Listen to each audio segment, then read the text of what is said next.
नमस्कार, Bihar development dialogue में आपका स्वागत है। मैं ज्ञानेंद्र केसरी। आज हमारे साथ परिचर्चा के लिए जुड़े हैं डॉक्टर अखिलेश कुमार शर्मा। डॉक्टर शर्मा, आपका स्वागत है परिचर्चा में।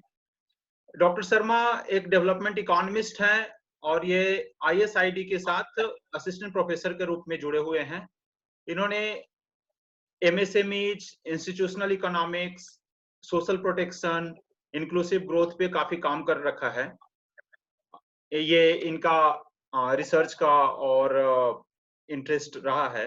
डॉक्टर शर्मा, मैं आज जो हमारा परिचर्चा का विषय है, वो है लेबर माइग्रेशन का अर्थव्यवस्था पर क्या प्रभाव पड़ रहा है। अभी जिस तरह से लॉकडाउन हुआ है, पहले तो सबसे पहला सवाल मेरा यही होगा कि आपका ये जो लॉकडाउन है, इसमें लेबर फोर्सेस जो काफ़ी प्रभावित हुए हैं, तो ओवरऑल आपका क्या देखते हैं लॉकडाउन का क्या प्रभाव है भारतीय अर्थव्यवस्था पे? आप सभी लोगों को नमस्ते। बहुत ही समीचीन प्रश्न आपने किया है कि लॉकडाउन है, इसका भारतीय अर्थव्यवस्था पे क्या प्रभाव है। लॉकडाउन एक असली मेजर है जो कि भारत सरकार ने लिया है ताकि एक बीमारी है जो कि पूरे देश में ना फैले। कोविड-19 एक श्वास जनित बीमारी है जिसकी कोई दवा नहीं है और जिसका कोई वैक्सीन अब तक डेवलप नहीं हो पाया है। ये चाइना से शुरू हुई बीमारी है और पूरे विश्व में फैली है और भारत आज के डेट में देशों में है जो कि करीब नंबर पे आते हैं जो कि इससे अफेक्टेड है। 1 लाख से ज़्यादा हमारे यहाँ के लोग इससे संक्रमित हुए हैं।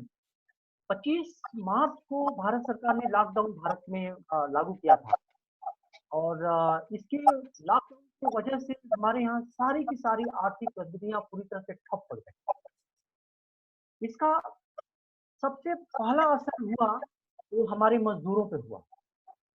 मजदूरों पे इसलिए हुआ कि करीब-करीब भारतीय अर्थव्यवस्था में 80% के आसपास जो मजदूर हैं, वो कैजुअल वर्कर्स के श्रेणी में आते हैं और जिनका जो रोजगार है, वो किसी एक स्पेसिफिक कॉन्ट्रैक्ट के माध्यम से नहीं होता है।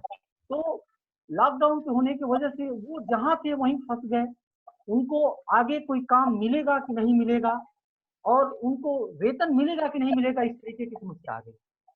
अर्थव्यवस्था की बात करें तो कंपनियों के सामने सबसे बड़ी समस्या ये आई कि जो उनकी गाड़ियाँ जो उनको जितना उत्पादन हुआ था, वो रास्ते में जहाँ का तहाँ फँस गया और उनका उत्पादन एकदम से रुक गया। तो उनका उत्पादन एकदम रुकने से और उनकी ट्रांसपोर्ट की गाड़ियाँ जो रास्ते में थी फँसने से हमारा जो सप्लाई चेन है वो प्रभावित हुई। सप्लाई चेन के प्रभावित होने से क्या हुआ कि जो हमारी ज़रूरी सामान थे, वो अपने जगह पे जहाँ उनको पहुँचना चाहिए था, उनका पहुँचना रुक गया। एक्सपोर्ट्स जो होना था वो रुक गया और जो हमारे इम्पोर्ट होना था वो रुक गया। यद्यपि भारत सरकार का ये फैसला बहुत सही था कि इस बीमारी को ज़्यादा से ज़्यादा लोगों में ना फैले, हम लॉकडाउन इम्प्लीमेंट करें, लेकिन ये फैसला बहुत जल्दी में लिया गया फैसला था और भारत सरकार ने इसको सही से तैयारी नहीं की थी। जब हमारी सारी आर्थिक गतिविधियां रुक गईं, तो फिर भारत सरकार ने तुरंत ही इसमें कुछ बदलाव किए और एसेंशियल सर्विसेज के लिए उनके आवागमन पे रोक जो लगाई थी, उसमें छूट दिया। कुछ और जो ट्रक्स हमारे रुके हुए थे, उनको जो है धीरे-धीरे करके परमिट किया गया। लेकिन फैक्ट्रियों में काम को दोबारा शुरू नहीं किया गया। केवल जो खाने-पीने के सामान थे, उनके उत्पादन, उनके सप्लाई को बहाल किया गया। दवाओं के उत्पादन और सप्लाई को बहाल किया गया। लेकिन जब हमारा दूसरा जो सप्लाई चेन था, जो इन इन वस्तुओं के उत्पादन को प्रभावित कर रहा था, उनको जब हम रोक दिए, तो फिर इन वस्तुओं के उत्पादन पे इसका प्रभाव पड़ा। तो ओवरऑल आप देखेंगे कि पूरी की पूरी अर्थव्यवस्था ठप हो गई और ये केवल अपने देश में नहीं हुआ, पूरे विश्व में हुआ है। और अगर हम इसे ये कहें कि कोरोना एक दैवीय आपदा के रूप में हमारे सामने आई है और इसने एक हमारे सामने आर्थिक समस्या पैदा की है, तो ये अतिशयोक्ति नहीं होगी। आप अगर लिटरेचर में जाएंगे तो दैवीय आपदा उन घटनाओं को कहा जाता है जो घटनाएं अनिश्चितता के साथ आती हों, जिन घटनाओं को हम रिवर्स ना कर सकते हो और जिन घटनाओं का बहुत ही लॉन्ग टर्म इम्पैक्ट होता हो। तो ये कोरोना का जो बीमारी है उस प्रकार की घटना है और इसका अर्थव्यवस्था पर भी उसी तरीके से प्रभाव पड़ने वाला है, शॉर्ट टर्म और लॉन्ग टर्म में। लेकिन जैसा कि मैंने पहले बताया कि सबसे ज्यादा प्रभावित होने वाला जो क्षेत्र है वो है लघु और मध्यम उद्योग, और इसमें जो रोजगार करने वाले लोग हैं, जो कैजुअल वर्कर्स हैं, जो आपके जो है इनफॉर्मल सेक्टर जिसको कहा जाता है, जिनके पास कोई कॉन्ट्रैक्ट नहीं होता है। अब जो हमारे सामने समस्या आई है कि आज की तारीख में करीब 60 दिन से अधिक हो गया, लगभग 60 दिन होने जा रहा है लॉकडाउन को लेकर के। और हमारे जो मजदूर जो जहाँ फंसे हुए हैं, उनको शुरू में तो ये सरकार ने व्यवस्था की थी, उनको सुविधाएं उपलब्ध कराई जाएंगी, लेकिन जितना कहा गया व्यवहार में उतना नहीं हुआ। 25 तारीख को तो सरकार ने नेशनल डिजास्टर मैनेजमेंट एक्ट लागू कर दिया और इसके हिसाब से सेंट्रल मतलब जो हमारी केंद्रीय सरकार है उसके ऊपर जिम्मेदारी बहुत ज्यादा आ गई थी, सारी चीजों को राज्यों के सहयोग से मैनेज किया जाए। लेकिन ये इतना जल्दबाजी में किया गया फैसला था कि दोनों सेंट्रल और राज्य सरकारों के लिए ये संभव नहीं था कि बहुत सही से मैनेज कर सके। और व्यवहारिक रूप में मेरा अपना मानना है कि सरकारों ने समय बाई करने का कोशिश किया ताकि इस बीमारी से रोकथाम के जो जरूरी उपकरण है उनको या तो बाहर से मंगा लें या अपने देश में पैदा कर सकें। इस वजह से ये लॉकडाउन अचानक से लागू किया गया था। और आप आज की तारीख में देखेंगे तो जो पीपीई किट की बात हो रही थी या जो जरूरी दवाओं की बात हो रही थी, लगभग लगभग हमारे सभी अस्पतालों में उनका सप्लाई शुरू हो गया है। अब अर्थव्यवस्था की हम बात करें तो जो हमारे मजदूर प्रभावित हुए हैं, इसमें मैं तो ये कहूंगा कि कोई ऐसा वर्ग नहीं है जो इससे प्रभावित नहीं हुआ हो, चाहे मजदूर हो, चाहे कंपनियां हो, चाहे आपके सरकारी कर्मचारी हो, या वे लोग हों जो कि पहले ऑफिसों में काम करते थे, आज वर्क फ्रॉम होम कर रहे हैं, घर से बैठ करके काम करते हैं। निश्चित घर का जो वातावरण होता है ऑफिस के वातावरण से अलग होता है, तो हर व्यक्ति की जो उत्पादन क्षमता है वो कम हुई है। लेकिन जो सबसे अधिक प्रभावित वर्ग है वो है मजदूर। अब वह वर्ग है जिसके नियोक्ता और उसके बीच में एक अनुबंध नहीं है, ताकि उसका जो है सैलरी है और उसका जॉब है वो जो है बच सके इस अनिश्चितता के दौर में। इस वजह से बहुत सारे लोग पलायन करते हैं। और जैसा कि आपको पता है कि सबसे अधिक पलायन बिहार से, उत्तर प्रदेश से, उड़ीसा से, पश्चिम बंगाल से होता है। तो ये जो मजदूर हैं वो लौट करके अपने अपने गृह राज्यों में आ रहे हैं। बहुत सारे समाचार चैनलों के माध्यम से आपने देखा होगा कि मजदूर, उनको साधन नहीं मिल पा रहा है लौटने के लिए, वो जो है पैदल ही चल करके आ रहे हैं या ट्रकों में बैठ करके आ रहे हैं। कुछ हादसे हो रहे हैं और यह एक तरीके से मानवीय त्रासदी के रूप में परिवर्तित। तो अब हमारे सामने जी मैं आपने मजदूरों की बात करी। जब शुरुआत हुआ था कोरोना बीमारी का, कोरोना वायरस का, तो ये एक्चुअली मजदूरों का बीमारी नहीं था, ये श्रमिकों के बीच का बीमारी नहीं था। और शुरू में ऐसा लग भी रहा था कि बिहार में इसका बहुत ज्यादा प्रभाव नहीं है, ये उन लोगों से आया जो विदेशों से यात्रा करके आ रहे थे। लेकिन अभी ऐसा लग रहा है कि ये मजदूरों के बीच का बीमारी है, श्रमिकों का बीमारी है। तो आप, और बिहार अब इसके केंद्र बिंदु पे होते जा रहा है। जैसे मजदूर या तो पहले था कि वो आ नहीं पा रहे हैं, अब बिहार में जो आ रहे हैं उनको हैंडल करना। तो आप इसको बिहार की अर्थव्यवस्था पे क्या प्रभाव देखते हैं? बिहार कैसे हैंडल करने, या बिहार में फिर इसका लॉन्ग टर्म क्या इम्पैक्ट होने वाला है? एक तो कि लेबर जो आ रहे हैं तो उनको एब्जॉर्ब करना, और दूसरा जो उनका फिर इलाज का जो समस्या है, तो उसके लिए बिहार के साथ आप क्या कैसे देखते हैं बिहार में कोरोना वायरस की समस्या को? ये आपने सही कहा कि ये बीमारी मजदूरों के द्वारा लाई गई बीमारी नहीं है, लेकिन जैसा कि मैंने बताया कि यह बीमारी एक दैवीय आपदा की तरफ से है। दैवीय शब्द मैं इसलिए यूज कर रहा हूँ कि भारतीय परिप्रेक्ष्य में हम दैवीय शब्द को प्रयोग करते हैं।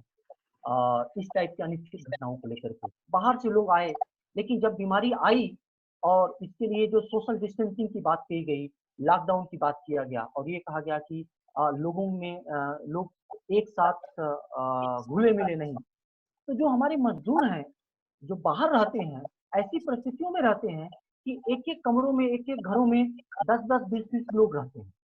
तो अब उसमें से क्या हुआ कि वो लोग अपनी रोज़ी-रोटी के लिए, यद्यप सरकार ने कहा कि आप सब लोग अपने-अपने घरों में रहें, सबको सुविधाएँ दी जाएँगी। लेकिन मज़दूरों के पास इतनी संसाधन नहीं होते हैं कि वो अगले दिन या 1 सप्ताह से ज़्यादा का उनके पास संसाधन रहे, वो जी सकें। तो वो बाहर गए और उन लोगों से कॉन्टैक्ट में आए जो लोग इससे अफ़ेक्टेड थे।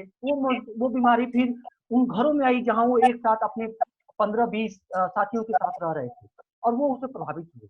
और जब वो लौटने लगे, तो फिर वो उन राज्यों में आने लगी जैसे बिहार है उसमें आने लगी और आज के डेट में आज का समाचार ये है कि करीब-करीब 70% जो केसेज़ हैं, वो उन लोगों से हैं जो प्रवासी मज़दूर लौट करके आ रहे हैं।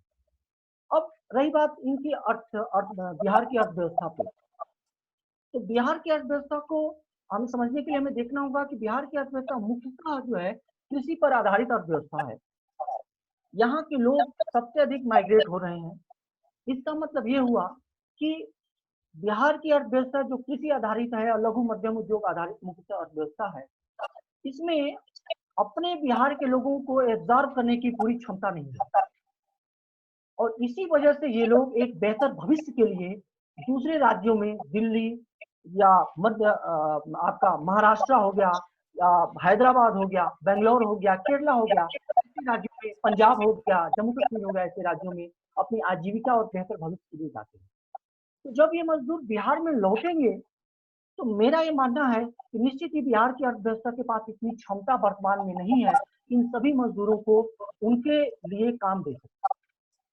तो इसका सीधा असर ये होगा कि हमारे पास वर्कर्स ज़्यादा होंगे, काम कम होगा। तो सबसे पहला असर ये होगा कि आपका बिहार में वेज रेट जो है कम हो जाएगा। कृषि में और कृषि से आधारित जो दूसरे उद्योग हैं, जो फूड प्रोसेसिंग इंडस्ट्रीज़ हो गया, दूध का उद्योग हो गया या आपके जो लघु और मध्यम उद्योग हो गए, वहाँ पे मज़दूरी दर कम होगी। मज़दूरी दर कम होने से ये हो सकता है कि जो आपके उनके छोटे उद्योगों के जो मालिक हैं, उनका जो है कास्ट कम हो जाए, लेकिन माँग नहीं बढ़ पाएगी।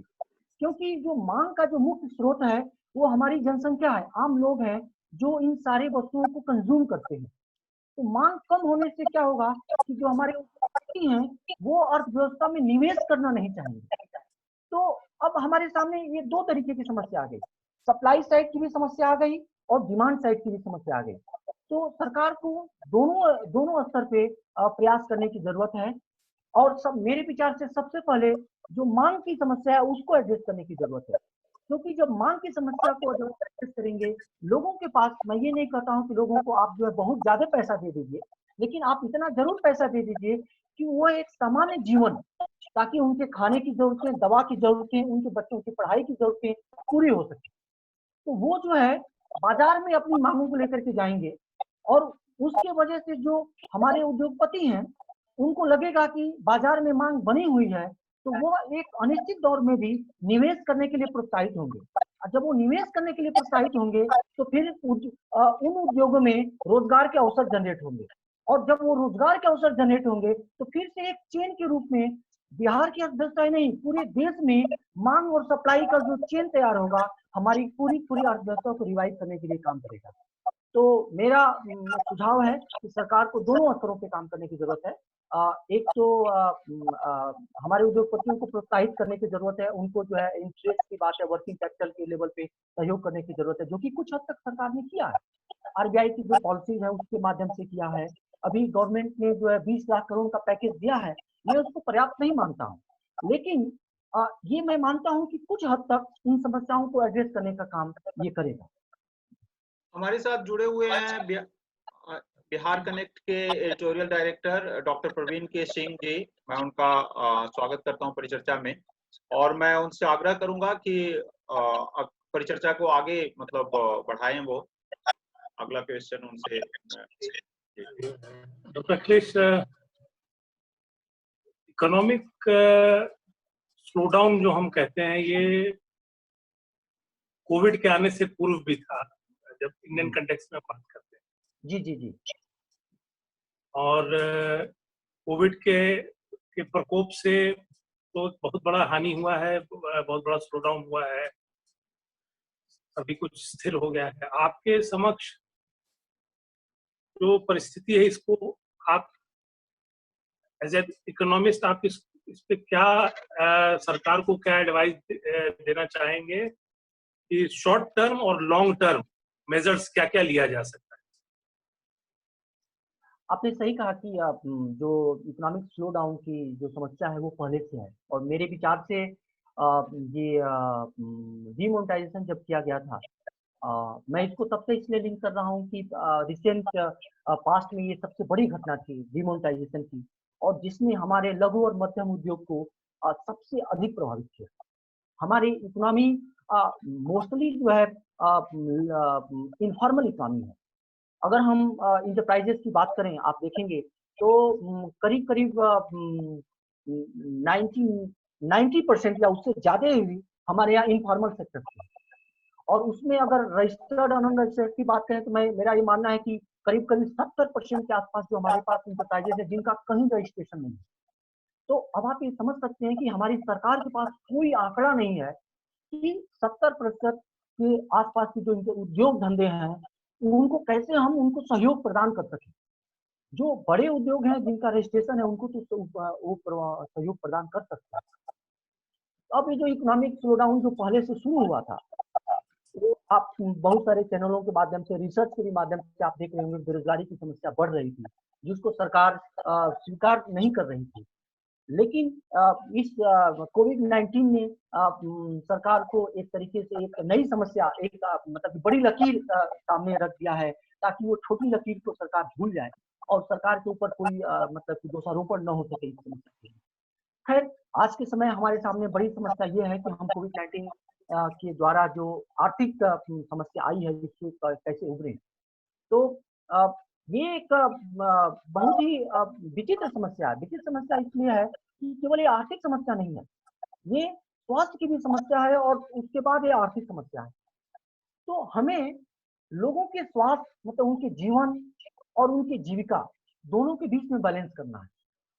क्योंकि हमारे पास जब ये बीमारी आई तो हमारे पास संसाधन नहीं थे, तो हमने सरकार ने सोचा कि हमें सबसे पहला तरीका ये होना चाहिए कि लोगों को बचाया जाए, उनके जीवन को बचाया जाए, लोग बीमार कम हो। और जब तक हम इससे हमें कुछ समय मिल जाएगा तो हम क्या बोलते हैं कि हम उनको स्वास्थ्य को बचाने के जो उपकरण है वो सारी चीजें मंगा लेंगे बाहर से या अपने यहाँ उत्पन्न करने लगेंगे, तो हम आर्थिक गतिविधियों को शुरू कर देंगे। लेकिन क्योंकि ये पहले कभी समस्या नहीं हुई थी, 1918 में हुई थी, और मुझे लगता है कि 1918 के बाद या उसके बाद भी और छोटी-मोटी समस्याएं हुई थी। 1918 में स्पेनिश फ्लू हुआ था, पूरे विश्व में बहुत बड़ा असर पड़ा था। और आज के दौर में मैं कह सकता हूँ कि किसी भी देश की सरकारों ने उन आपदाओं से सीखने की कोशिश नहीं की।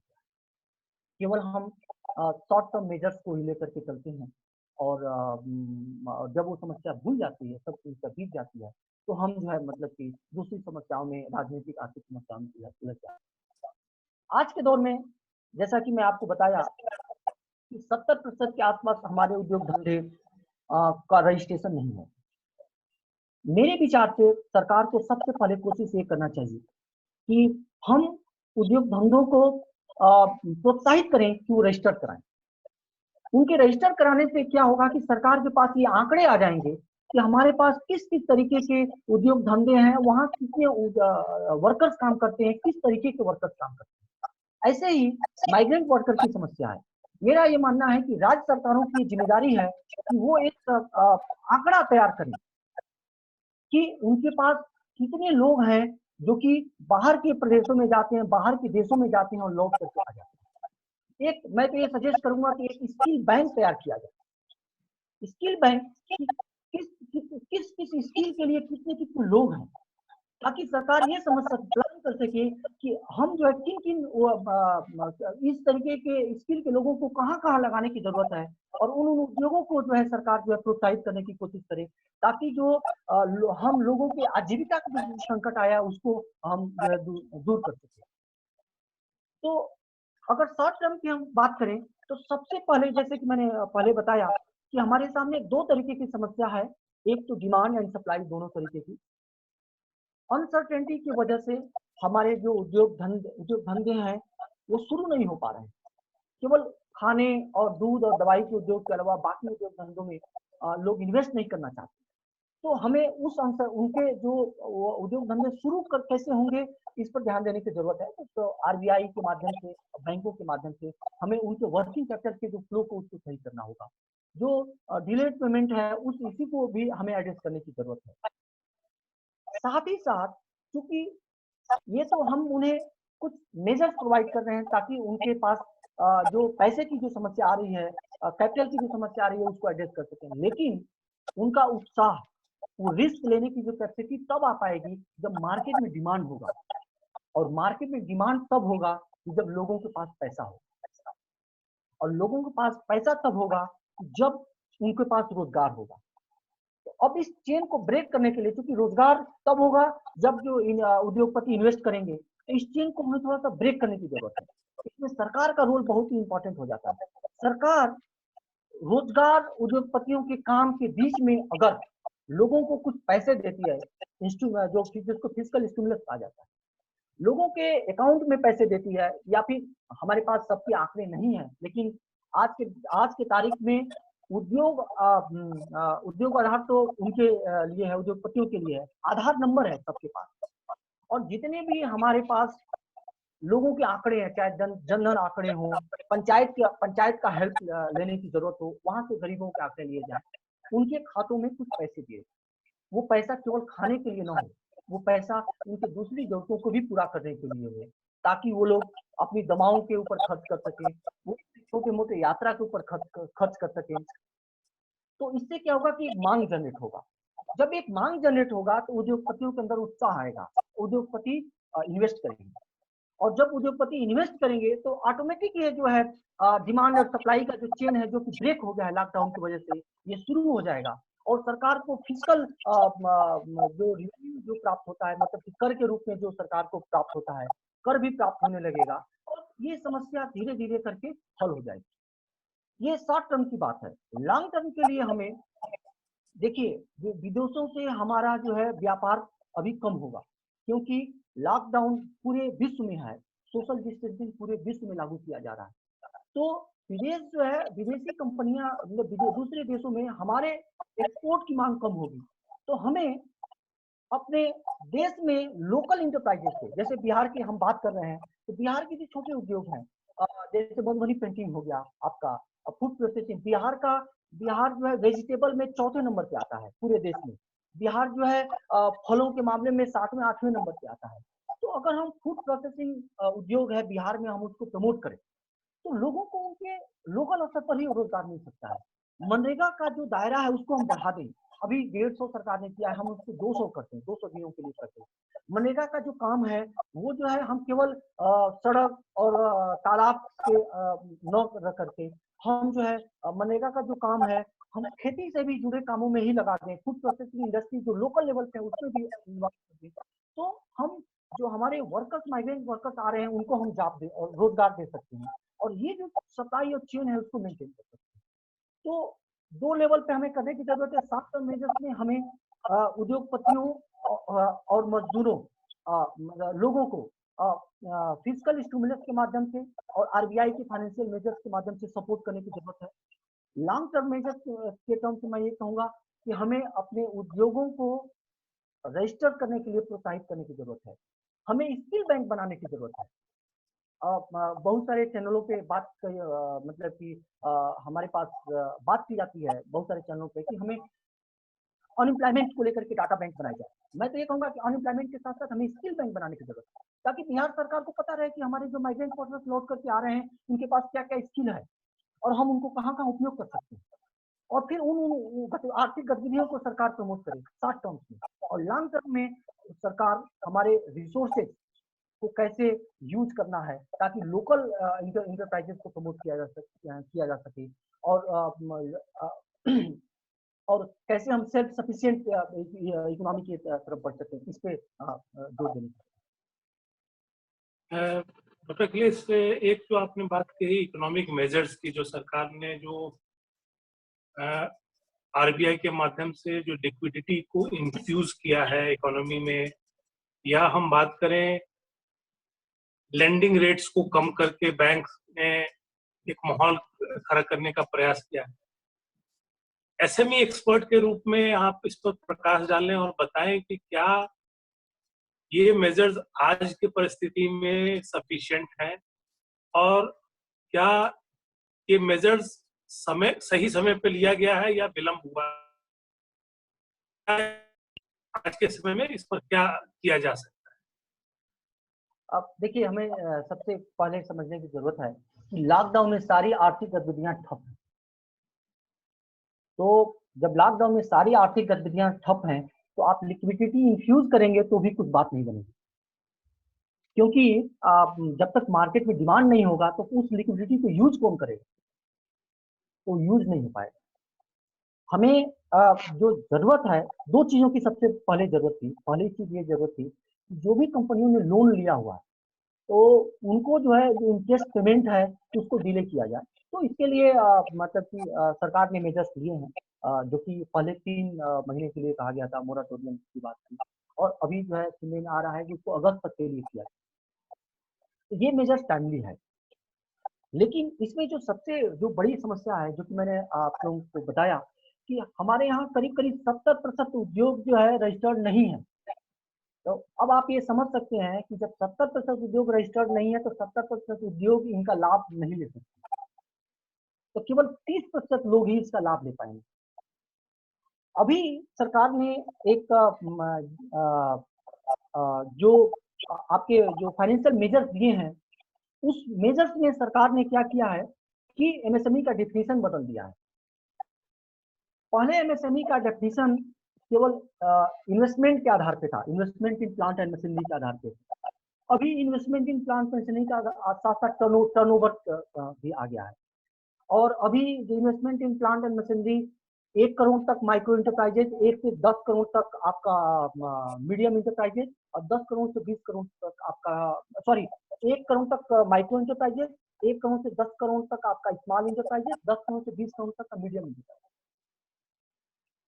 इस डेफिनेशन को देखिए, और साथ में टर्नओवर की बात की गई है, और टर्नओवर को 100 करोड़ तक बढ़ाया गया है। मतलब 5 करोड़ तक टर्नओवर माइक्रो इंटरप्राइजेज, 5 से 50 करोड़ स्मॉल इंटरप्राइजेज, 50 से 100 करोड़ मीडियम इंटरप्राइजेज। अब इस डेफिनेशन को आप बहुत बारीकी से देखेंगे तो ये डेफिनेशन ये स्कोप देता है कि जो पहले लार्ज इंटरप्राइजेज थे, जो बड़े उद्योग थे, वो अब एमएसएमई के रूप में कंसिडर किए जाएंगे। जब लिमिट आप बढ़ाते हैं तो बड़े उद्योग मीडियम इंटरप्राइजेस के रूप में हो जाते हैं, मीडियम उद्योग स्मॉल इंटरप्राइजेस के रूप में हो जाएंगे, स्मॉल इंटरप्राइजेस माइक्रो इंटरप्राइजेस के रूप में हो जाएंगे। अब इसको रजिस्ट्रेशन से जोड़ लीजिए, क्योंकि बैंक उन्हीं लोगों को ये सुविधाएं देगा जो लोग रजिस्टर्ड हैं, जिनके पास आप ये कह सकते हैं कि फाइनेंशियल डॉक्यूमेंट्स है। फाइनेंशियल डॉक्यूमेंट्स लघु और मध्यम उद्योग के पास है। जो माइक्रो इंटरप्राइजेस है उनके पास फाइनेंशियल डॉक्यूमेंट्स की बहुत कमी होती है, और जिनकी संख्या 95% के आसपास है। तो जितने उद्योग हैं उसमें से केवल जो है 5% उद्योगों को ही लाभ मिल पाएगा मेरे विचार से, या बहुत हद तक 10% उद्योगों को लाभ मिल सकता है पूरे देश में जितने जो। और जो डेफिनेशन चेंज हुआ है वो बड़े उद्योगों को लाभ मिल पाएगा, जो हमारे जो एमएसएमई सेक्टर जो पहले था उसको उतना लाभ नहीं मिलेगा। इसका एक एग्जांपल के साथ मैं आपको समझाना चाहूंगा कि अगर मैं बैंकर हूं और मेरे पास कोई लोन लेने के लिए आ रहा है, तो मैं उसको लोन देना पसंद करूंगा जहां पे लोन डूबने का चांस कम हो और जिसके पास फाइनेंशियल डॉक्यूमेंट्स हो। तो अब बड़े उद्योग जो कि अब एमएसएमई बन गए हैं, मुझे उनको लोन देने में आसानी होगी, क्योंकि मेरे उनके पास उनके फाइनेंशियल बिहेवियर को समझने के लिए सारे डॉक्यूमेंट हैं। दूसरी बात, सरकार प्रायोरिटी सेक्टर लेंडिंग के माध्यम से ये कहती है कि हम टोटल लोन का 40% हम प्रियोरिटी सेक्टर में दें, जिसमें कि एग्रीकल्चर भी आता है और एमएसएमई और एक्सपोर्ट्स और दूसरे सेक्टर्स आते हैं। तो अगर हम किसी मध्यम उद्योग को 100 करोड़ का लोन देते हैं, तो एक उद्योग को ही लोन देने से हमारा टारगेट पूरा हो जाता है। लेकिन वही सोचिए, अगर मैं माइक्रो इंटरप्राइजेस को 1-1 करोड़ का या 50-50 हजार का लोन देता हूँ, तो हमें सैकड़ों कंपनियों को लोन देना पड़ेगा। तो उन कंपनियों का प्रोसेसिंग कास्ट जोड़िए और उनको सबको असेसमेंट का कास्ट जोड़िए, समस्या देखिए। तो हम बैंकर्स के लिए इजी है कि वो मध्यम और बड़े उद्योगों को लाभ दे। तो मेरे विचार से ये जो एमएसएमई का डेफिनेशन है चेंजिंग, वो टाइमली नहीं है। दूसरा बात ये है कि जो लिक्विडिटी को इन्फ्यूज किया गया है उसकी अभी जरूरत नहीं है। अभी आप पहले गतिविधियों को शुरू होने दीजिए। बैंकों के पास पैसा ऑलरेडी है लोन देने के लिए। जरूरत यह है कि कंपनियां आए उनके पास लोन लेने के लिए, और लोन लेने के लिए तब आएंगी जब उद्योग धंधे शुरू होंगे। हाँ, इस लिक्विडिटी की जरूरत शायद 1-2 महीने बाद पड़ती, लेकिन अभी जो जरूरत है उद्योग धंधों को शुरू करने की जरूरत है और लोगों को पैसा देने की जरूरत है, ताकि बाजार में मांग जनरेट हो सके और हमारे जो उद्योगपति हैं रिस्क लेने के लिए तैयार हैं। डॉक्टर अखिलेश, जब हम बात करते हैं लेबर लॉज की, कई बार पीछे चर्चा हुआ है लेबर लॉज को रिफॉर्म करने का, और इन्वेस्टर्स पॉइंट ऑफ व्यू से ये कंटिन्यूअस इस पर चर्चा होती रही है।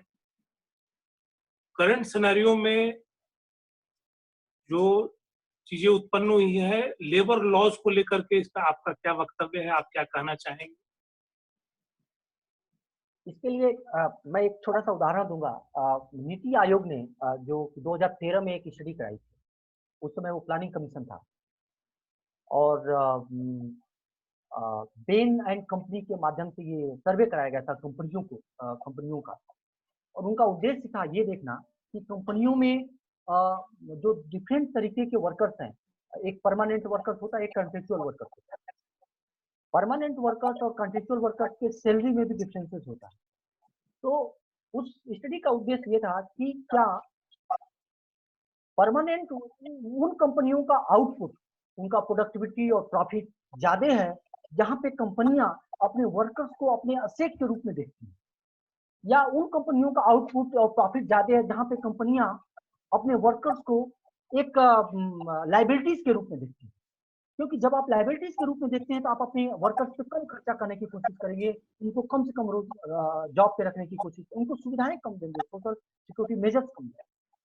उस स्टडी का क्लियर फाइंडिंग ये था कि उन कंपनियों का आउटपुट, प्रॉफिट और प्रोडक्टिविटी ज्यादा है जो अपनी कंपनियों को एसेट के रूप में समझते हैं, अपने वर्कर्स को एसेट के रूप में समझते हैं। लेकिन दुर्भाग्य ये रहा कि इस अध्ययन के आधार पे ना तो केंद्रीय सरकार ने, ना ही राज्यों की सरकारों ने अपने पॉलिसीज में बदलाव किए, और ना ही कंपनियों ने सीखने का कोशिश की। ग्लोबलाइजेशन की वजह से और जो कि कंपटीशन बढ़ा है, सारी कंपनियों को ये लगता है कि हमारे पास जो फ्लेक्सिबिलिटी है वो वर्कर्स के कास्ट को कम करके ही वर्कर्स को कास्ट को कम करने की है। हम वेज टोटल वेज बिल जिसको बोलते हैं, अगर उसको हम कम कर दें हमारा प्रॉफिट बढ़ सकता है। इसमें सबसे इजी टारगेट हो जाता है वर्कर्स, वो भी खासकर कॉन्ट्रेक्चुअल वर्कर्स। कॉन्ट्रेक्चुअल वर्कर्स में भी आप देखे होंगे परमानेंट वर्कर्स कॉन्ट्रेक्चुअल वर्कर्स के वेज में डिफरेंसेस होता है, और वो डिफरेंसेस इसलिए होता है कि इनका जॉब का सेम वर्क के लिए, क्योंकि एक परमानेंट है उसको सारी बेनिफिट आपको देना पड़ता है, और एक कॉन्ट्रेक्चुअल वर्कर से आपको पूरी बेनिफिट भी नहीं देते, वेज भी कम देते। कुछ साल पहले मारुति में इसको लेकर के, मारुति कंपनी में लेकर के इसको विद्रोह हुआ था, और उसके बाद से कंपनी वर्कर्स के एसोसिएशन एंड कंपनियों के बीच में इसको लेकर के मीटिंग्स हुआ कि क्या किया जाए कि ये वर्कर्स और कंपनियों के बीच में जो आए दिन जो है विद्रोह हो रहा है, जो वायलेंस हो रहा है, इसको कम किया जा सके, या डिस्प्यूट पैदा हुआ इसको कम किया जा सके। बाद में कंपनियों को एहसास हुआ कि ये जो वर्कर्स के एसोसिएशंस हैं वो केवल उन वर्कर्स की बात नहीं कर रहे हैं जो इन कंपनियों में काम कर रही हैं, वो 80% उन वर्कर्स की भी बात कर रही हैं जो कि इनफॉर्मल सेक्टर्स में काम करते हैं। क्योंकि उनका ये कहना था कि एक यूनिफॉर्म लेबर लॉ है ताकि सभी वर्कर्स के हितों को प्रोटेक्शन हो, चाहे वो परमानेंट हो चाहे कॉन्ट्रेक्चुअल वर्कर्स हो, चाहे इन फॉर्मल कंपनियों में भी आप देखोगे कि कॉन्ट्रेक्चुअल वर्कर्स को प्रमोट किया जाता है, means informal workers in formal setup. तो और एक और चीज मैं आपको बताऊं कि इन कंपनियों ने कैसे अपना एक्सप्लॉइट वर्कर्स को एक्सप्लॉइट करने का काम शुरू किया है। एक सप्लाई चेन नेटवर्क की बात की जाती है, और सप्लाई चेन नेटवर्क में क्या होता है कि आप अपने प्रोडक्शन का रॉ मटेरियल, रॉ इनपुट कह सकते हैं, या प्रोडक्शन का कुछ पार्ट उन कंपनियों से लेंगे जो कि आइदर स्मॉल कंपनियां होंगी या दूसरी कंपनियों से लेंगे जहां पे कॉस्ट ऑफ प्रोडक्शन कम होगा, और फिर आप अपने यहाँ उनको एज ए पार्ट्स के रूप में इस्तेमाल करेंगे और एक फाइनल आउटपुट बना करके आप मार्केट में बेचेंगे या दूसरी कंपनी को एज ए इनपुट के रूप में बेचेंगे। अब इन बड़ी कंपनियों ने क्या किया कि कॉन्ट्रैक्ट के माध्यम से इनफॉर्मल सेक्टर जो कि एमएसएमईज है, दूसरी जगह पे है, वहां के कंपनियों से अपना मतलब इनपुट लेना शुरू कर दिया और अपने यहाँ वर्कर्स की संख्या कम कर दी। तो इससे क्या हुआ कि लेबर लॉज जो उनके ऊपर लागू होता है इन टर्म्स ऑफ आप लेबर के डिफरेंट बेनिफिट है, सोशल सिक्योरिटी मेजर्स हो गया या आपका पेड लीव्स का है, हेल्थ फैसिलिटीज की बात है, तो इसको देने से कंपनियां बच गई। लेकिन जैसा कि मैंने आपको बताया, इवन रिसेंट में 2018 में जो कोड है, लेबर कोड की बात की गई, इवन 2019 में भारत सरकार ने एक वर्कर्स के लिए बिल लाया, सोशल सिक्योरिटी बिल्स लाया, उसमें भी इस बात की अनदेखी की गई है और इसको जिम्मेदारी राज्य सरकारों पर दी गई है कि कैसे ये जो कानून है वर्कर्स की बेनिफिट के लिए, पर्टिकुलरली जो इनफॉर्मल सेक्टर्स के वर्कर्स हैं इनको बेनिफिट के लिए कैसे इम्प्लीमेंट किया जाए, क्या डिजाइन होना चाहिए राज्य सरकारों को। तो मेरे विचार से, जैसा कि स्टडी के माध्यम से मैंने आपको कोट किया, कि ये राज्य और केंद्र सरकार दोनों को इस पे बहुत ही समग्र रूप से विचार करने की जरूरत है और वर्कर्स को एक इनपुट के रूप में नहीं, एक ह्यूमन रिसोर्स के रूप में देखने की जरूरत है। वो भारत के, पूरे भारत के इकोनॉमी के एक बहुत ही आयाम के रूप में देखने की जरूरत है, क्योंकि अगर वर्कर्स मतलब ये अगर लोग ही नहीं रहेंगे तो ये उद्योग धंधे रह करके क्या करेंगे, किसके लिए है उद्योग धंधे। और अगर वर्कर्स को हम उनकी सिक्योरिटी प्रोवाइड करें पर्याप्त रूप में, और अगर वर्कर्स को हम एक डिसेंट जॉब दें, वर्कर्स को हम एक उपयुक्त वेतन दें, तो मांग बनी रहेगी, और जब मांग बनी रहेगी तो ये उद्योग धंधे भी बढ़ेंगे। तो ये जो लिंक है वर्कर्स, उद्योग धंधे, मांग और सप्लाई, इसको समझने की जरूरत है और वर्कर्स को एक ह्यूमन रिसोर्स समझने की, देश के अर्थव्यवस्था के लिए ह्यूमन रिसोर्स समझने की। Gyanendra, do we have more time to ask any more questions? No, or we can no, I think we should समय की पाबंदी है तो इसके लिए हमें यहीं पे इसको खत्म करना होगा। हाँ जी, हम एक और सेशन कर लेंगे, इसको कंक्लूड करते हैं। इसको कंक्लूड करते हैं। डॉक्टर अखिलेश कुमार शर्मा, आपको बहुत बहुत धन्यवाद इस परिचर्चा में भाग लेने के लिए, और डॉक्टर प्रवीण के सिंह, आपको भी धन्यवाद। तो हम इस परिचर्चा को यहीं कंक्लूड करते हैं। आप दोनों को बहुत बहुत धन्यवाद। Thanks for watching. Thank you sir.